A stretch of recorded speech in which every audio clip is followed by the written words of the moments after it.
Done with task 2 for effective planning to clear June 2026 exams and making a plan before results। तो आज जो है CMA का result तो आ चुका है और अब वो एक डर, वो एक फियर आपको भी फील होना शुरू हो गया होगा। I hope you are done with task 2। Today we will discuss task 3। Hello friends, I'm CS Jaspreet Dhanjal. I am a CS, a CA finalist, an ex-Unacademy educator. I host live writing practice batches for CS executive students and I am a career coach for CA, CS, CMA students as well.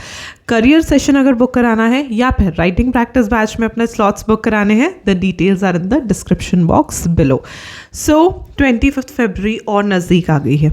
मैंने आपको 2 task already दिए हैं series में। पहला task question paper check करना, दूसरा task अपनी गलतियां फाइंड आउट करना। नाउ आई होप कि आपने अपनी गलती तो निकाल ही ली होगी। आज का टास्क है finding solutions to those faults. तो उस दिन वाली वीडियो में जो फॉल्ट्स हमने डिस्कस किए उनका सल्यूशन आज हम देखेंगे। 3 तरीके की फॉल्ट्स हमने डिस्कस किए थे: not prepared well, not revised well, no writing practice. तो सबसे पहले मैं बात करूंगी नॉट प्रिपेयर्ड वेल। अगर आपको सीधा सीधा ही पता है कि मैं इसलिए क्लियर नहीं कर रहा क्योंकि मैं पढ़ा ही नहीं, मैंने तैयारी ही नहीं करी, मैंने 100% सिलेबस ही पूरा नहीं किया, then from today you should start studying. ठीक है, अगर आपको क्लासेस लेनी है तो क्लासेस भी स्टार्ट हो जाती हैं एग्जाम्स के बाद, 2 रिजल्ट्स के बाद दोबारा शुरू हो जाती हैं। But I would suggest you कि आप पढ़ना शुरू कर दो। क्लासेस ऑलरेडी ले चुके हो तो दोबारा क्लासेस लेने का कोई लॉजिक मुझे नहीं लगता। ऑल्सो कई बच्चे अपने मेंटोर्स चेंज करने की कोशिश करते हैं। I don't suggest that because more और less everyone is teaching their best.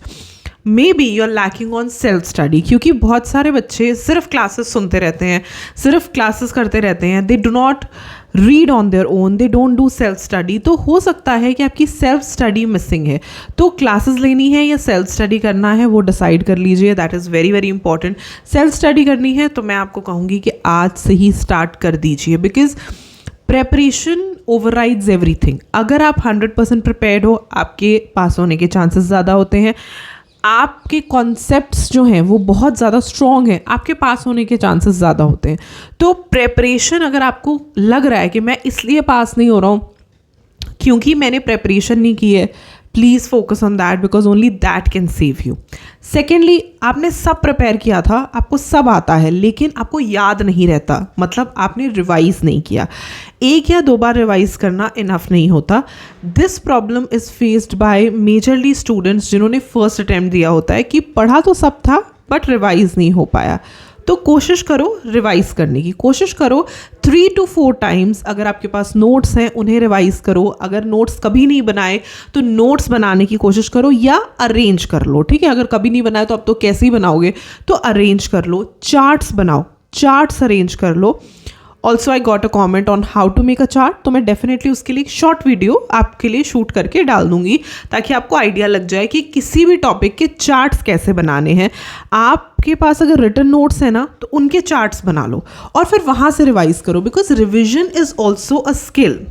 So as we move forward I will definitely give you some tips and tricks regarding revision also. और उसमें एक सबसे बड़ी चीज़ होती है अपने नोट्स बनाना या अरेंज कर लेना। चार्ट्स अरेंज हो जाते हैं, बहुत अच्छी बात है, वरना खुद से बनाओ और एटलीस्ट 5 to 6 टाइम्स की रिविजन ज़रूर रखो। Last but not the least, writing practice. सब कुछ किया बट पेपर प्रेजेंट करते वक्त दिक्कत आई। मेक श्योर हर दिन आप एक टाइम स्लॉट रख लो कि मॉर्निंग में टॉपिक को रिवाइज करो और शाम को उससे रिलेटेड क्वेश्चंस करो।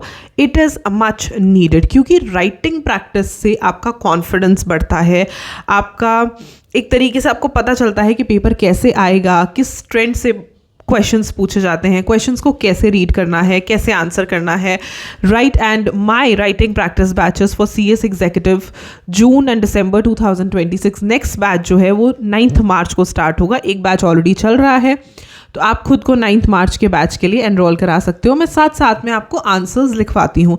And I have seen a drastic change in the students who have been attending the classes, क्योंकि बेस्ट थिंग इज़ कि उनकी जितनी भी नॉलेज है वो इतने अच्छे से अप्लाई करते हैं और इतने अच्छे से आंसर देते हैं that trust me this skill will help you pass. जितने बच्चे पास होते हैं उसमें से बहुत कम बच्चों के पास ये गुड स्किल्स होती हैं और इसीलिए वो पास होते हैं. खुद से कर सकते हो, very good. Otherwise feel free to mail me on the given mail ID in the description box and book your slots. New batches will start from 9th of March. और मुझे लगता है कि अपनी गलतियाँ फाइंड आउट करना enough नहीं है. जब आप एक बार सोल्यूशंस फाइंड आउट कर लोगे, that will be very very like different feeling for you. तो आज ये सोचो कि मैं कौन सी फॉल्ट में फॉल कर रहा था और उसका क्या सोल्यूशन होना चाहिए. और अगर आपने ये सीरीज़ अभी तक नहीं देखी है तो जाओ, टास्क 1 एंड टास्क 2 के लिंक्स मैं इस वीडियो के एंड में लगा दूंगी. And go ahead and watch the video and all the best for your results. Bye bye.